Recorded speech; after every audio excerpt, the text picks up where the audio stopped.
오늘 우리 설교의 본문이 되는 말씀 우리 같이 교독하도록 하시겠습니다. 본문의 범위는 마가복음 3장 7절에서 19절인데 같이 오늘 읽는 내용은 13절부터 19절까지 읽도록 하겠습니다. 마가복음 3장 13절에서 19절까지의 말씀 띄워주시기 바랍니다. 네, 13절부터 읽도록 하겠습니다. 네.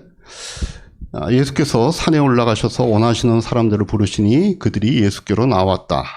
예수께서 열두를 부르시고 그들을 또한 찾아오고 이르셨다. 이것은 예수께서 그들을 잠깐 함께 있게 하시고 또 그들을 내보내어서 말씀을 전파하게 하시고 귀신을 쫓아내는 권능을 가지게 하시려는 것이었다. 예수께서 열두를 임명하셨는데 그들은 천둥의 아들을 뜻하는 보아너게라는 이름을 덧붙여 주신 세베대의 아들인 야고보와 그의 동생 요한과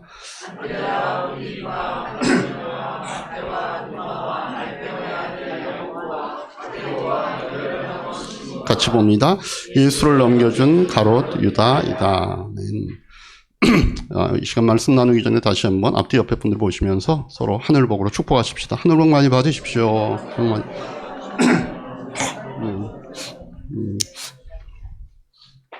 오케이.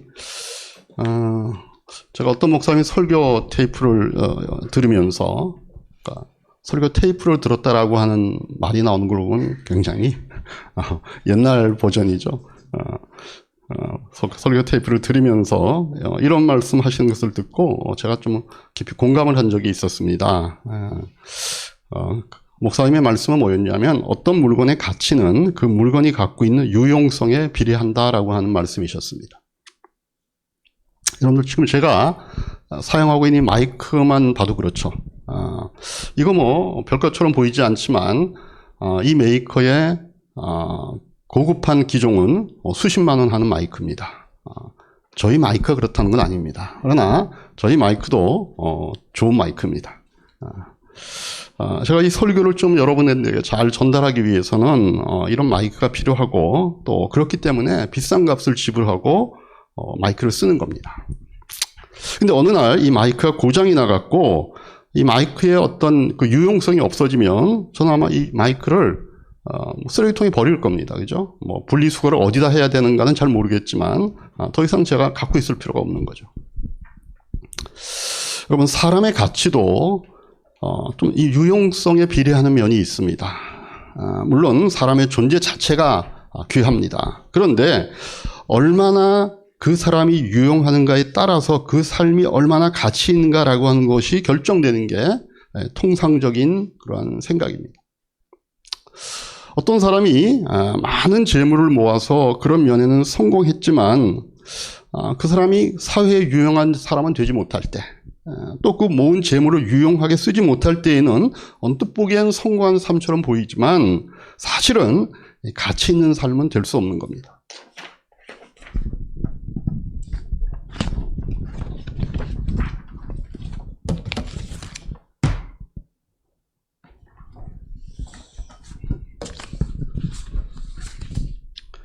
이게 너무 잠깐만요. 제가 이걸 좀 조정.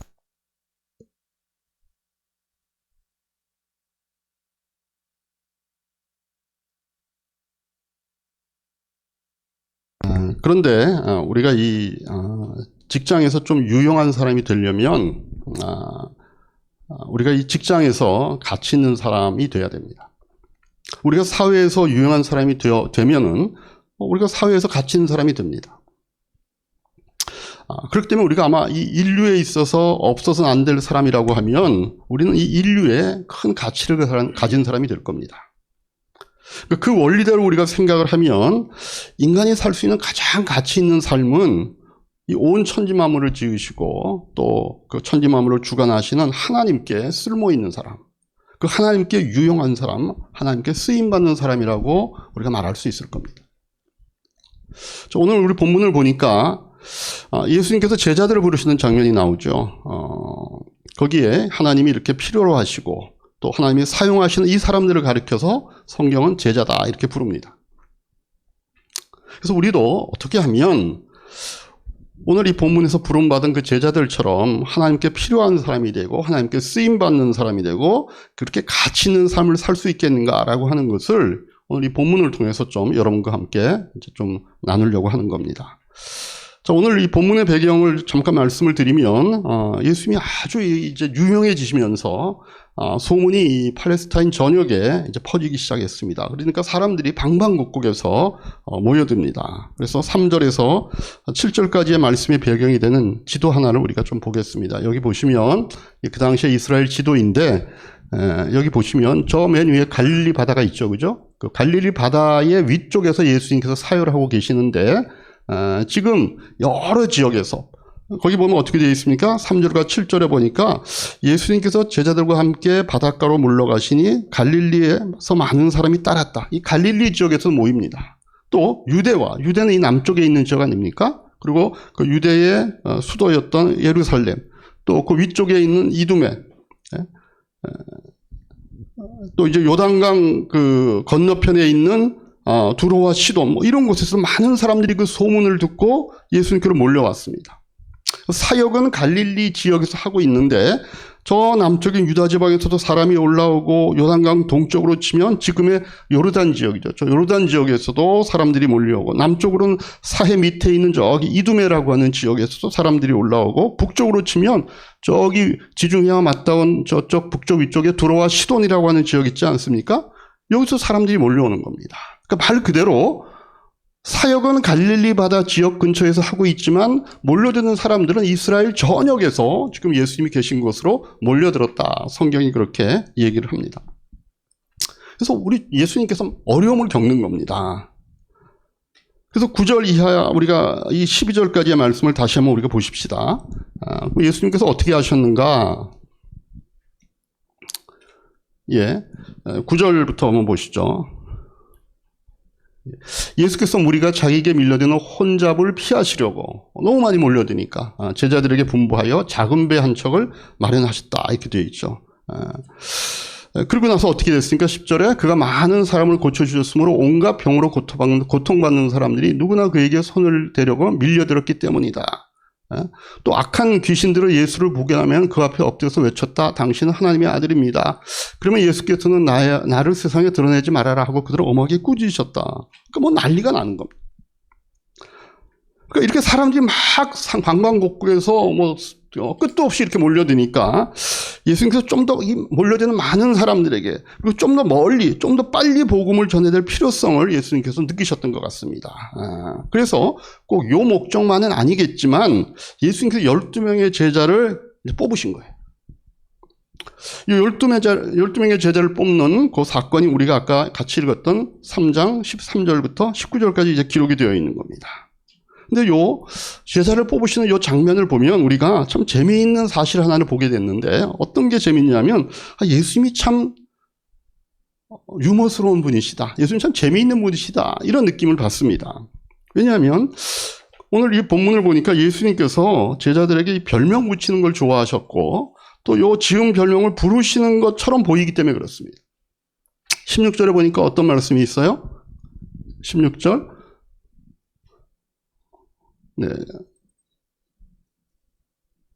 오늘 이 뒤에 그 성경 구절은 따로 안 나오는 겁니까? 아까 계속 본문을 띄우시는 겁니까? 어떻게 되는 겁니까? 16절 어쨌든 보십시다. 자, 16절 한번 같이 읽으십시다. 예수께서 12를 임명하셨는데 그들은 베드로라고 이름을 지으신 시몬과 이렇게 되어 있죠. 그죠? 이 시몬이라는 사람에게 예수님께서 베드로라고 하는 이름을 붙여주셨어요. 이 베드로라고 하는 말은 그리스어로 페트로스, 다시 말하면 바위, 돌 이런 뜻입니다. 그러니까 예수님께서 지금 요 인물을 이렇게 보니까 지금은 좀 성격도 울뚱불뚱하고 뭐 변덕이 죽글뜩해요. 근데 예수님께서 이렇게 보니까 이 사람이 언젠가는 바위같이 든든한 사람이 될 가능성을 보시면서 야, 이제부터는 내가 그렇지만 너를 돌쇠라고 부르겠다. 내가 너를 바위라고 부르겠다. 이런 별명을 예수님께서 붙여주시는 겁니다. 그 다음에 17절에 보니까 어떻게 되어 있어요? 천둥의 아들을 뜻하는 보아너게라는 이름을 덧붙여주신 세베대의 아들인 야고보와 그의 동생 요한 이렇게 되어 있죠.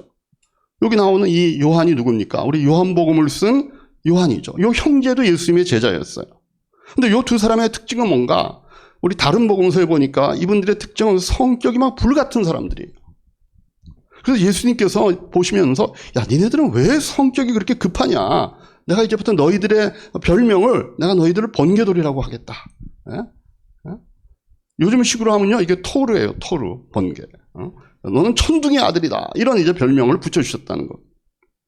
예수님께서 이렇게 제자들에게 별명도 붙여주시고 그 별명을 실제로 부르신 것을 보면 우리가 생각하듯이 예수님이 늘 이렇게 근엄하시고 뭔가 이게 딱딱한 분이 아니라 유머 감각도 있으시고 아주 재미있었던 분으로 이렇게 우리가 생각할 수 있습니다. 그래서 그런 주님께서 이 12명의 사람을 뽑으셨는데 이 12명이 기독교의 초석을 쌓고 이 12사람으로 인하여서 세계 각처에 복음이 전해지게 된 거죠. 자, 그러면 우리도 그럼 어떻게 하면 이런 주님께 부름받은 이 제자들 같이 유용하고 가치 있는 사람이 되겠느냐. 이 12사람, 우리가 이 직업을 다 상세하게는 모릅니다. 그런데 우리가 얼핏 봐도 이 사람들이 탁월한 많은 교육을 받았다든가 뭐 좋은 가문에 태어난 그런 사람들 같진 않아요. 그냥 뭐 경제적으로도 사회적으로도 그냥 중류층이거나 아니면은 그냥 중하거나 아마 그랬을 겁니다. 그래서 그냥 일반적으로 보면 이 사람들의 인생 그냥 한평생 평범하게 살다가 그냥 죽게 되는 그런 스타일의 사람들입니다. 근데 그런 사람들 주님께서 부르셔가지고 이 사람들을 제자로 삼으셔가지고 복음사역에 쓰셔서 이 사람들이 기독교의 기둥이 되었고 이 사람들로 인하여서 우리를 포함한 전 세계의 사람들이 구원받는 놀라운 결과를 가져온 거예요. 그러면서 보면 세상에 이 사람들보다 더 가치 있는 삶을 산 사람들은 드물다는 겁니다. 그럼 이제 어떻게 하면 우리도 이 주님에게 좀 유용한 제자가 되어서 이 가치 있는 삶을 살 수 있겠는가? 첫 번째는요, 우리가 주님께 쓰임받는 유용한 제자가 되기 위해서는 첫 번째, 부르심이 있어야 한다는 겁니다. 한번 따라하십시다. 부르심이 있어야 한다. 네, 13절에 보면 이 마가가 이렇게 기록을 시작합니다. 예수께서 산에 올라가서 사람들을 부르시다. 이렇게 되어 있죠. 자, 보면 이 12사람이요. 저 좀 제자시켜주세요. 저 좀 써주세요. 이렇게 자원하는 사람들이 아니었다는 겁니다. 예수님이 그들을 선택하셨어요. 예수님이 이렇게 본인의 필요 때문에 본인이 어떤 그 필요를 봐서 그 예수님이 필요하기 때문에 부르신 사람들이 이 12명이라는 겁니다. 그래서 우리가 이 주님을 위하여 쓰임받는 사람이 되기 위해서는요, 이 부르심이 먼저 있어야 합니다. 우리가 어떤, 주님의 사역에 그 자원을 할 때, 어떻게 보면 그 사역, 교회에서 하는 그 일, 또 내가 그리스도인으로서 세상에서 하게 되는 어떤 일, 이런 것들이 좀 재밌어 보이기도 하고, 또 다른 성도들이 하는 걸 보니까 좀 부럽기도 하고, 그 사역을 하면 좀 이렇게 반짝반짝 눈에 뜨이기도 하니까, 그 사역을 맡아서 하기가 쉽습니다. 근데 그렇게, 해서, 그 부르심이 없이 그냥 자기가 마음에 든다고 이 선택해서 하는 이 사역은 오래 안 갑니다. 그냥 얼마 가다가 지치고, 그 다음에 거기에 대한 결과도 없습니다. 주님이 쓰시는 사람은 어떤 사람이냐? 내가 하고 싶어서 하는 사람이 아니라 하나님이 필요로 하시고 하나님의 부르심이 있고 그래서 하나님이 원하시는 곳에서 하나님이 원하시는 일을 하나님이 원하는 방법으로 하는 이런 사람을 하나님께서 쓰신다는 거예요. 그래서 하나님의 일을 맡아 하기 위해서는요, 좀 부르심이 있어야 됩니다. 그럼 어떤 사람이 부르심을 받는 사람일까요? 어떤 사람이 부르심을 받은 사람일까요? 여러분들이 예수님을 주님으로 영접하셨으면 여러분은 이미 다 부름받은 사람들입니다. 우리는 구원받는다라고 하는 것을 항상 내 관점에서만 생각하는 버릇이 있습니다. 하나님께서 나를 사랑하셔가지고 영원한 멸망으로 빠질 나를 구원하셔서 영생을 선물로 주셨다라는 생각이 아주 머리에 꽉 차 있습니다. 근데 우리가 그 생각과 동시에 잊어서는 안 되는 게 뭔가 하면 하나님께서도 우리를 필요로 하신다는 사실입니다. 하나님이 우리를 통해서 하시고 싶은 일이 있으시다는 겁니다. 근데 우리가 그거는 잊어버리기가 쉬워요. 하나님이요, 여러분과 저를, 우리를 필요해서 부르셨다는 것. 여러분, 이게 굉장히 신나는 말씀 아닙니까? 우리가 하나님을 필요하다는 사실을 우리가 알아요. 그런데 하나님이 우리를 필요한다는 사실, 그래서 하나님께서 우리를 필요하시기 때문에 우리를 통해서 이루고 싶으신 일이 있기 때문에 우리를 부르셨다는 사실은 우리가 자꾸 놓칩니다. 그래서 여러분들, 우리가 정말로 구원받은 사람이라면 우리는 이미 하나님께 다 부름받은 사람들입니다. 그래서 이걸 설명하기 위해서 바울은 고린도전서에서 뭐라고 얘기하는가 하면 우리는 다 그리스도의 지체다 그러지 않습니까? 이게 뭔 뜻이에요? 한 사람도 없어서는 안 될 바로 그 사람이라는 겁니다. 한 사람도 뭔가 다 해야 할 일이 있기, 그런 존재이기 때문에 우리가 그리스도의 지체라고 하는 말을 듣는 겁니다. 어떤 사람은 팔로 불러주셨고, 어떤 사람은 다리로 불러주셨고, 어떤 분은 입으로 불러주셨고, 모두가 다 하나님께서 쓰고 싶은 용도가 있어서 필요하셔서 우리를 부르신 겁니다. 근데 내가 구원을 받았음에도 불구하고 나는 하나님이 날 왜 부르셨는지 모르겠다. 날 통해서 뭘 하는지를 내가 하나님이 나를 통해서 뭘 하는지를 내가 모르겠다. 이렇게 그 하나님이 나를 부르시는 그 이유와 목적을 모른다면 사실은 그 성도는 심각한 문제를 안고 있는 겁니다.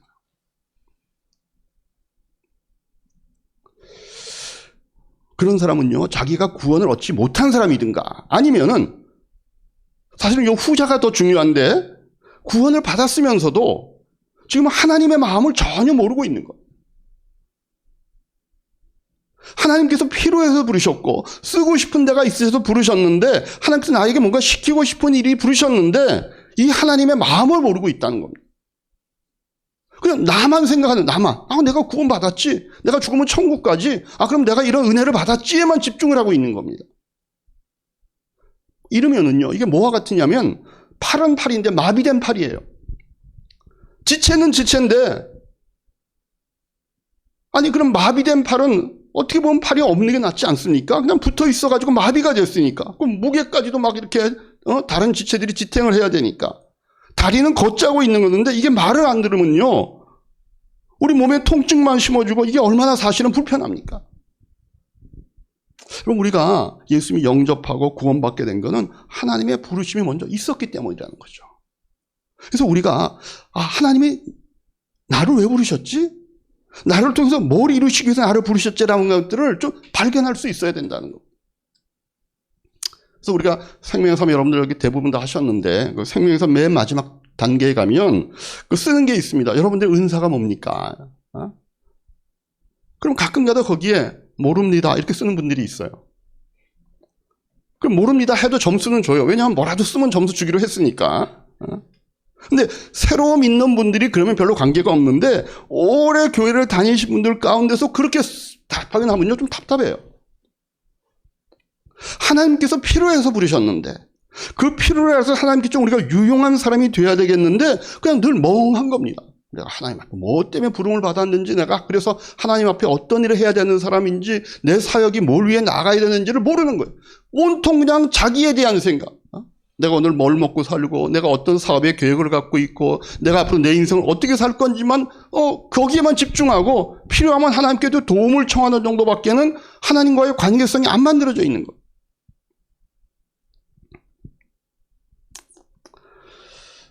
자, 그러면 하나님께서 나를 통해서 이루시고자 하는 일, 나를 통해서 하고자 하는 일이 무엇인지를 내가 어떻게 알까요?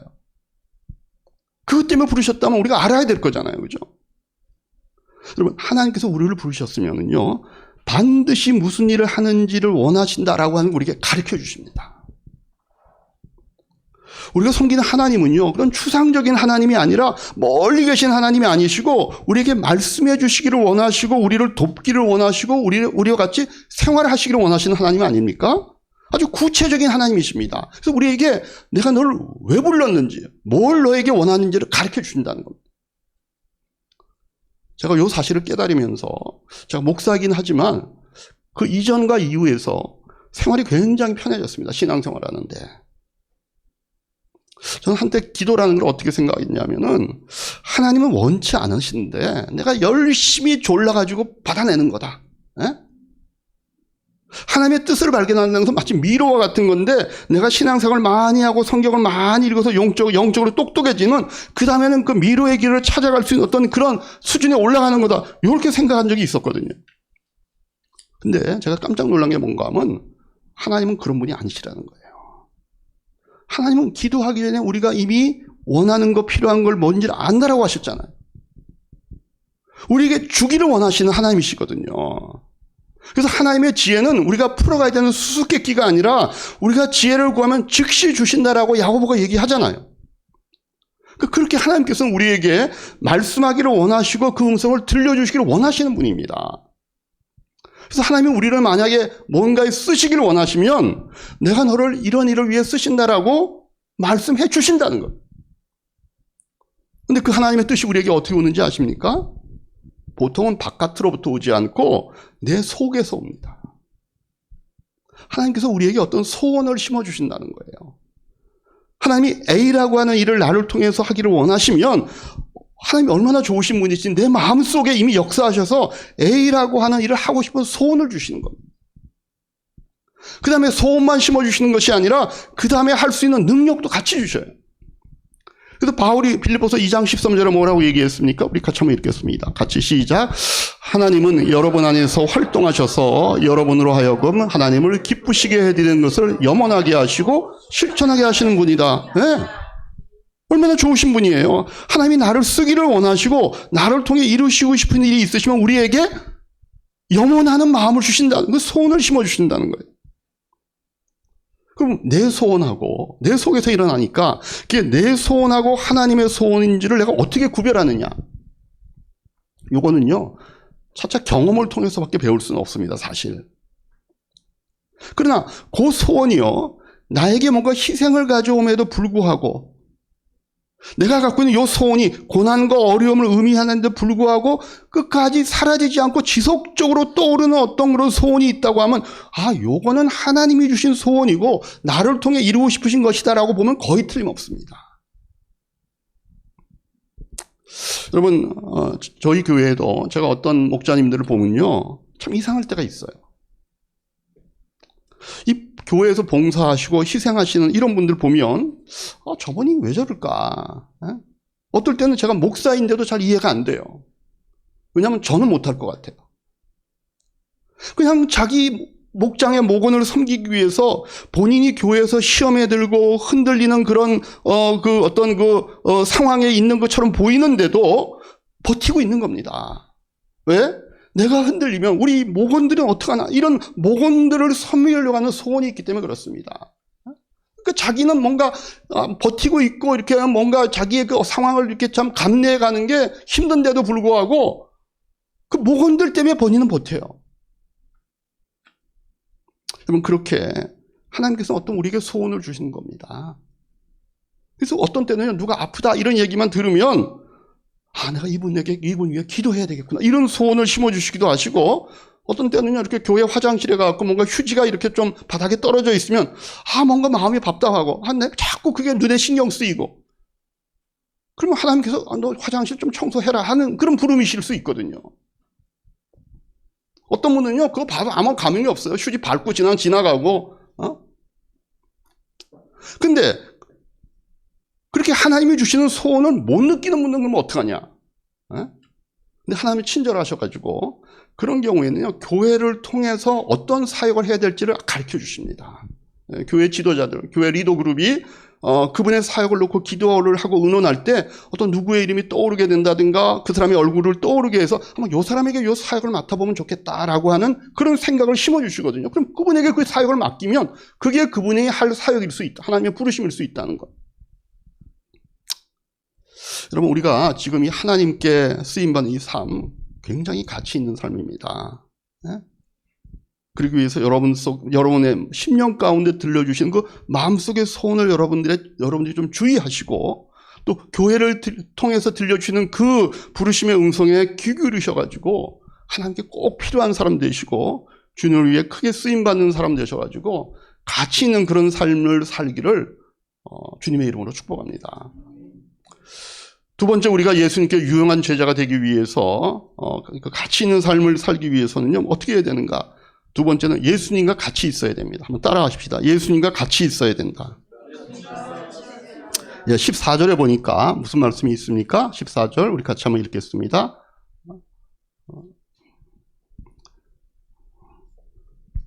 마태복음 3장 14절, 마가복음 3장 14절. 빌립보서 다음이 14절 안 나와 있습니까? 제가 읽겠습니다. 예수께서 12를 세우시고 그들을 사도라고 이름하셨다. 이것은 예수께서 그들을 자기와 함께 있게 하시고 이렇게 되어 있죠. 여러분 예수님께서 이 12명 부른 이유가요. 자기와 함께 있도록 하기 위해서 부르셨다는 겁니다.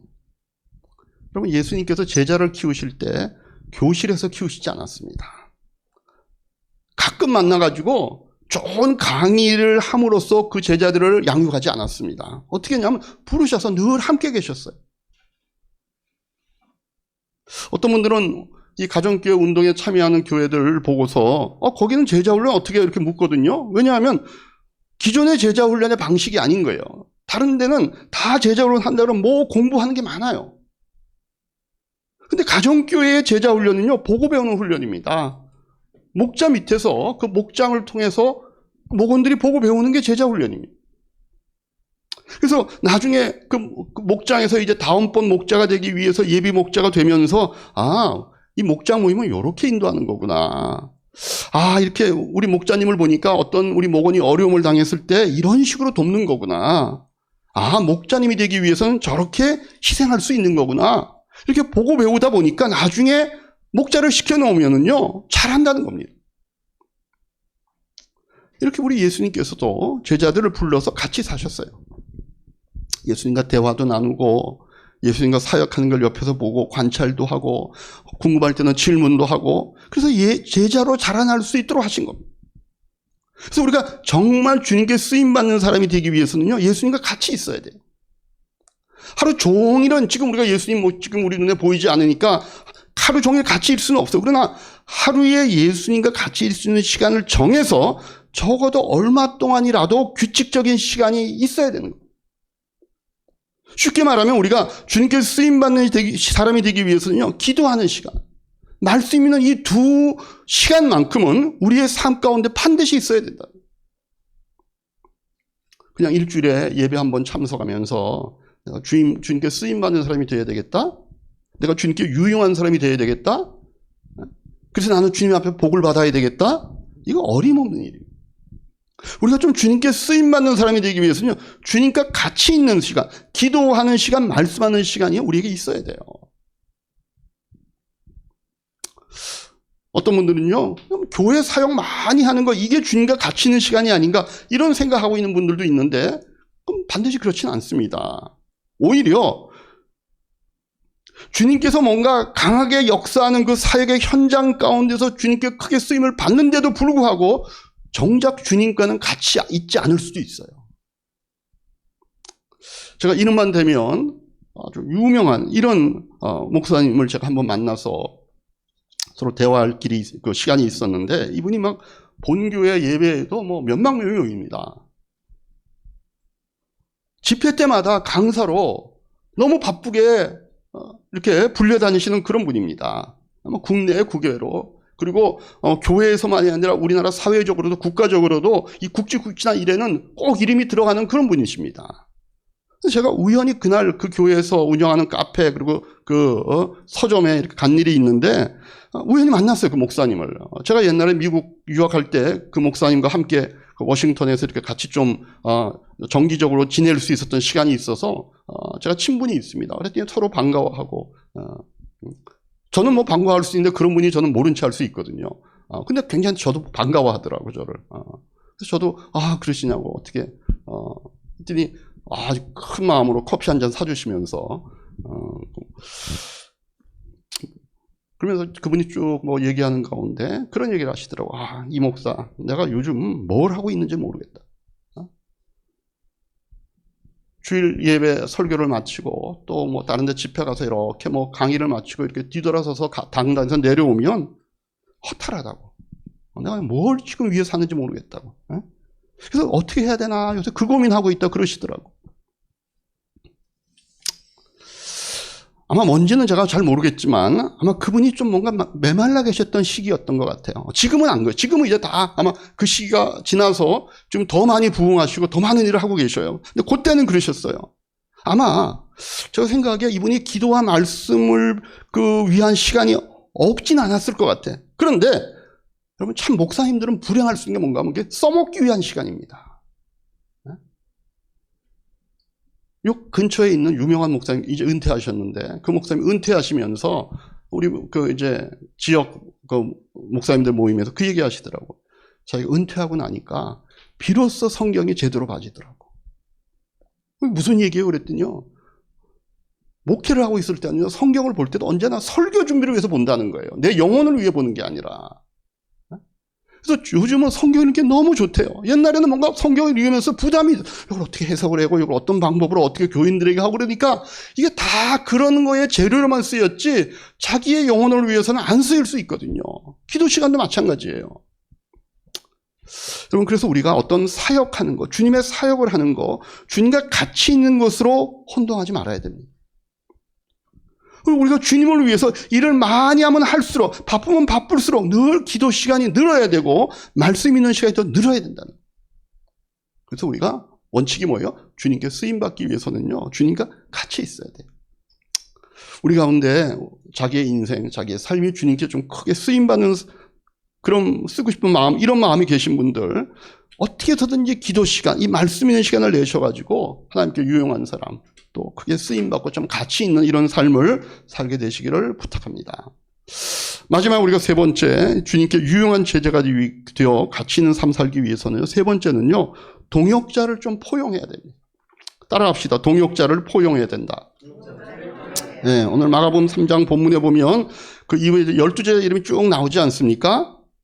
그런데 이 성경에 보면 예수님의 12제자에 대한 신상이 그렇게 구체적이지 않습니다. 아무리 우리가 신상 털기 하려고 해도 제한적이에요. 이 사람이 각 사람이 어떤 사람이고 어떤 사역을 했는가 구체적으로 모릅니다. 근데 여기저기 복음서를 보다 보면 알 수 있는 몇 인물들이 나와요. 요 사람들만 봐도 우리가 뭘 할 수 있냐면 요 12명 제자들, 요거 진짜 같이 일하기 힘들었던 사람들이겠다. 그런 생각을 할 수 있습니다. 왜냐하면 여러분들 이 수제자 베드로라는 사람은 어떤 사람입니까? 굉장히 충동적인 사람이잖아요. 뭐 다혈질이고 뭐 불쑥불쑥 자기 성격대로 나오기도 하고, 또 요한하고 야고보. 아까도 우리 봤지만 이 번개들이라고 하는 별명을 붙여줄 만큼 성격이 급한 사람 아닙니까? 도마는 어떤 사람? 도마. 의심이 많아요. 의심이 많아. 그죠? 또 거기 하면 돈 욕심이 많은 가룟 유다도 끼어 있습니다. 그러니까 이런 제자들의 그 몇 명의 그 어떤 그 면면을 보면 이 사람들이 서로 사이좋게 지낼 수 있는 것이 힘들 정도가 아니라 사실은 서로 원수가 될 만한 사람들도 그 안에 껴 있습니다. 이 사람들이 누구냐면요, 우리가 앞에서 살펴봤던 마태. 이 사람 직업이 뭐예요? 세리잖아요. 그 다음에 우리 18절 끝에 나오면 가나안 사람은 시몬이다라고 하는 그런 제자의 명단이 나옵니다. 베드로 말고 그 사람은 가나안 사람 시몬이에요. 근데 요 가나안이라고 하는 말은 가나안 지역을 의미하는 게 아니라 열심이다라고 하는 단어에서 파생된 말입니다. 요 시몬은요, 누가복음 6장 15절에 가면 요 사람을 소개할 때 열혈당원 시몬이라고 얘기합니다. 열혈당원이 뭔가 하면요, 요즘으로 치면요, 독립투사입니다. 이 지금 로마의 지금 속국이 되어 있는 이 이스라엘을 독립시키기 위해서 애썼던 그런 쪽에 일했던 사람입니다. 자, 그러면 이스라엘을 외국의 압제로 붙어서 해방시키기 위해서 일하기 위해 폭력과 살인도 일삼는 이런 극렬 단체거든요. 근데 거기에 당원이에요, 이 시몬은. 근데 마태는 어떤 사람이라고요? 그 열혈당원이 가장 증오하는 로마에 빌붙어가지고 민족에게서 세금을 빨아내는 고혈받는 사람 아닙니까? 원수도 그런 원수가 없어요. 근데 이 사람들이 한 팀에서 주님의 사도가 되었다는 사실은 굉장히 놀라운 일입니다. 그런데도 성경을 보면 이런 사람들이 모여있는 12명인데도 거기서 서로 다투고 편을 갈랐다는 기록을 우리가 찾을 수 없습니다. 이랬기 때문에 이 사람들이 참 기독교의 초석이 될 수가 있었고 땅끝까지 복음을 전하는 그 역할을 감당할 수 있었던 거예요. 그래서 여러분, 우리가 정말 주님께 쓰임받기 위해서는요, 동역자들, 부름받은 우리끼리, 동역자끼리 서로 포용할 수 있어야 됩니다. 목사와 교역자들, 또 목자와 목자들, 사역부와 사역 부원들끼리 서로가 서로를 포용할 수 있어야 돼요. 그래서 우리가 정말 주님께 크게 쓰임받기를 원하면요, 교회에서 미운 사람이 있어서는 안 됩니다. 하나님이 여러 가지 다른 사람을 불러주셨는데 다 주님께서 필요가 있으셔서, 그래서 성격도 다르고 배경도 다르고 은사가 다르고 이런 사람들을 불러주셔서 주님의 지체로서 뭔가 쓰임받도록 이렇게 교회 공동체를 만들어주셨는데, 아이고 난 저 사람하고 같이 일 못하겠다, 난 저 사람하고 같이 사역 못하겠다, 이러면 하나님께 그 사람을 어디서 쓰겠냐는 거예요. 그래서 요 주님께 쓰임받기 위해서는요, 미운 사람이 있으면 이거 반드시 용서하고 용서를 빌고 해결할 수 있어야 합니다. 이 교회 공동체 굉장히 중요한 원칙입니다. 그래같지 않고서는요, 하나님이 그 사람 쓸 수가 없는 거예요. 또 어떤 분들은요, 누구를 미워하는 건 아니에요. 그런데 이 사람 저 사람하고 자꾸 부딪히는 분들이 있어요. 교회 보면 그런 분들이 계시잖아요. 우리 뭐 적으니까 뭐 그런 분들이 있을 수도 없고 또 있지도 않을 거지만, 큰 교회 가면요, 그런 분들 많습니다. 자꾸 이렇게 이 사람 저 사람하고 부딪히는 이런 분들, 주님께 쓰임받기 위해서는 이거 고쳐야 됩니다. 주님 일하기 위해서는요, 항상 주님은 우리를 개인으로 부른 것이 아니라 공동체로 부르셨고, 주님의 힘은요, 개인에게서 나타나는 것이 아니라 언제든지 공동체를 통해서 나타나게 되어 있습니다. 아무리 본인 개인의 신앙이 탁월하고 높고 그래서 그 교회에서 뭔가 많은 일을 하는 것 같지만, 그 사람 때문에 교회가 힘들어지고 그 사람 때문에 뭔가 공동체가 약화되면 그건 주님께서 쓰시는 사람이 아니라는 겁니다. 왜냐하면 주님의 일은 항상 공동체를 통해 드러나는 거니까. 그래서 자꾸 이 일을 맡아놓고 보면 이 사람하고 부딪히고 저 사람하고 부딪히고 이러면 자꾸만 그 하나 된 것을 깨는 이런 사람을 하나님께서 어떻게 쓰시냐는 거예요. 그래서 여러분들 뭔가 성격이 좀 강해서 여러 가지 이유로 자꾸만 누군가와 부딪히는 이런 분들을 반드시 주님께 쓰임받기 위해서 그 문제를 좀 해결할 수 있어야 됩니다. 해답은 간단해요. 어떻게 하냐면 죽으면 됩니다. 자기가 죽으면 돼요. 죽어지지가 않으면 부딪히지 않는 기술이라도 개발을 하면 남과 부딪히지 않도록 그렇게 뭔가 장치를 마련해야 돼요. 왜냐하면 주님께서 부딪히는 사람 안 쓰거든요. 그래서 우리가 지도자가 되면요, 뭔가 속을 썩을 생각을 해야 합니다. 우리 목자님들 중에도 이렇게 보면 가슴에 멍들이 다 들어있더라고. 보니까 교회 사역, 주님의 일, 목원 섬기고 이렇게 하다 보니까 속이 상해가지고 쏙 다 못해서 가슴에 다 멍들이 있는 분들이 봐요. 뭐 우리 꼭 목자님들만이 아니라 우리 성도님들 가운데도 그런 분들이 계셔요. 하고 싶은 얘기 다 못하고, 예?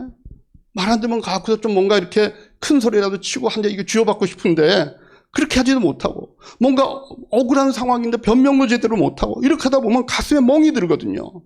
근데 여러분 기억하셔야 될 게, 그 교회 목자님들, 교회 리더 그룹들, 이 사람들 가슴에 멍이 많이 들어있는 교회일수록 그 교회가 교회다워진다는 걸 많이 봅니다.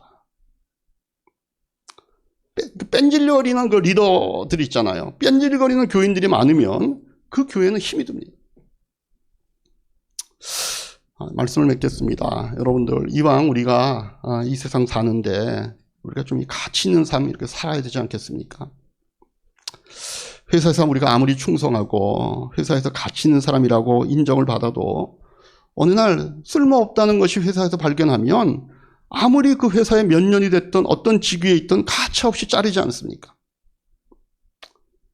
그래서 너무 우리가 회사에서 가치 있는 사람 되려고 애쓸 필요 없습니다. 사회에서 가치 있는 사람 되려고 우리가 애쓰지만 그렇게 사람들이 그만큼 우리가 노력한 만큼 알아주지도 않아요. 그리고 아무리 그랬던 사람이라도 우리가 관 속에 들어가면 그 다음에 아무도 안 나타납니다. 우리 옛말에 정승집 개가 죽으면 사람들이 오는데 정승이 죽으면 안 온다 그러잖아요. 여러분들, 영혼에 남는 것에 투자하는 인생 되기 바랍니다. 하나님께 가치 있는 사람으로 쓰임받기 원합니다. 그건 영원히 남습니다. 하나님께서 유용하게 쓰는 사람, 하나님께 없어서 안 될 사람, 주님 위해 사는 사람 되시길 바랍니다. 이 삶이 진짜 가치 있는 삶이 있기 때문에 그렇습니다. 그러기 위해서 제일 먼저 하나님의 부르심, 여러분들에게 소원으로 심겨지는 그 부르심, 거기에 귀 기울이시기 바랍니다.